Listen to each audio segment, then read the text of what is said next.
Is a big circle the same shape as a small circle? Are we counting squiggle as one big category? Or should we split them up based on the different ways they squiggle? We need a general rule to settle debates like this, so the question of how many shapes won't come down to case-by-case judgment calls. There are several rules we could pick here that would all do a fine job of deciding when two shapes are the same or different. If you're a carpenter or an engineer, you'll want a very strict and precise rule, one that calls two shapes the same only if all their lengths and angles and curves match up perfectly. That rule leads to a kind of math called geometry, where shapes are rigid and exact, and you do things like draw perpendicular lines and calculate areas. We want something a little looser. We're trying to find every possible shape, and we don't have time to sort through thousands of different variations of squiggles. We want a rule that's generous about when to consider two things the same shape, that breaks up the world of shapes into a manageable number of broad categories. New rule. Two shapes are the same if you can turn one into the other by stretching and squeezing, without any ripping or gluing.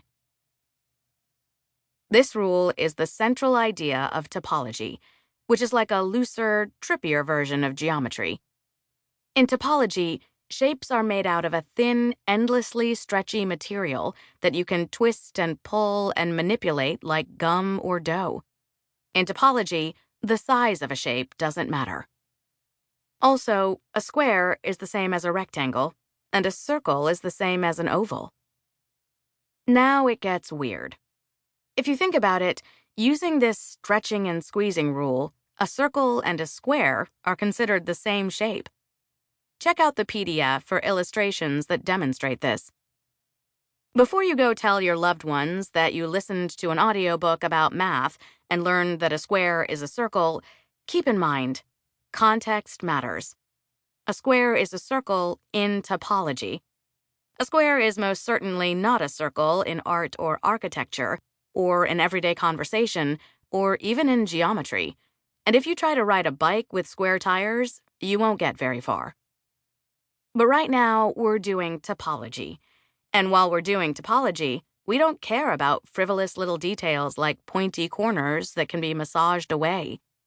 We look past superficial differences, things like lengths and angles, straight edges versus curved or squiggly ones. We focus only on the core underlying shape, the basic features that make a shape the shape it is. When topologists look at a square or a circle, all they see is a closed loop. Everything else is just a feature of how you've happened to stretch and squeeze it at the moment. It's like asking, what's the shape of a necklace?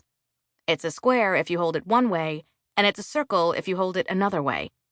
But no matter how you shift it around, there's an intrinsic shape to it, something fundamental that doesn't change, whether it's a square, circle, octagon, heart, crescent, blob, or heptahectahexadecagon. Since this shape comes in many different forms, it's not quite right to call it either a circle or a square. We sometimes call it a circle anyway, but the official name for this shape in topology lore is S1. S1 is the shape of a necklace or bracelet or rubber band, a racetrack or circuit, any moat or national border, assuming no Alaskas, the letters O and uppercase D, or any closed loop of any shape. Just like a square is a special type of rectangle, and a circle is a special type of oval, all these shapes are special types of S1. Are there any other shapes? It would be a shame if the stretching and squeezing rule turned out to be so loose that we accidentally collapsed all the diversity of shapes down into one broad category. Good news. We didn't. There are still shapes that aren't the same as a circle. Like a line. A line can be bent almost into a circle, but to finish the job, we'd need to click the ends together. Not allowed. No matter how you manipulate a line, you'll always have those two special points on either end where the shape just stops. You can't get rid of endpoints. You can move them around and stretch them apart.